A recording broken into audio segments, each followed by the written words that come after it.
Un pacte régional Bénin-Niger sur le transport sera financé par le Millennium Challenge Corporation des États-Unis. Une subvention régionale de 504 millions de dollars est prévue pour cette infrastructure qui concerne le passage frontalier le long du corridor de transport entre le port de Cotonou au Bénin et la capitale Niamey au Niger, l'un des points de passage les plus fréquentés de la région.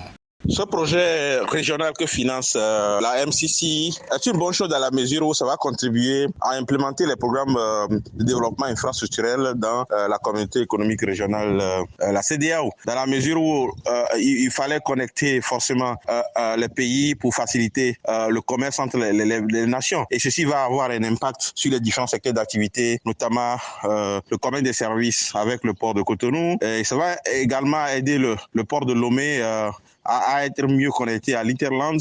Avec une capacité de traversée allant jusqu'à 1000 véhicules par jour, dont un pourcentage élevé de camions transportant des marchandises, ce corridor devra être renforcé et réhabilité pour faciliter la circulation des personnes et des biens entre le Bénin et le Niger, ainsi que dans le reste de la région.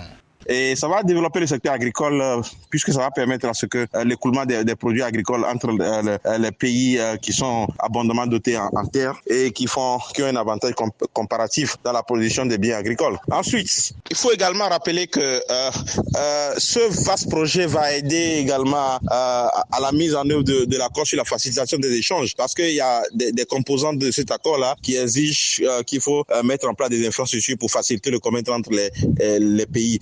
Conçu pour réduire les coûts du transport le long du corridor entre le port de Cotonou au Bénin et Niamey, la capitale du Niger, le pacte régional Bénin-Niger investira 202 millions de dollars au Bénin et 302 millions au Niger. Les deux pays contribueront au total à hauteur de 15 millions de dollars et le projet profitera à environ 1,6 million de personnes.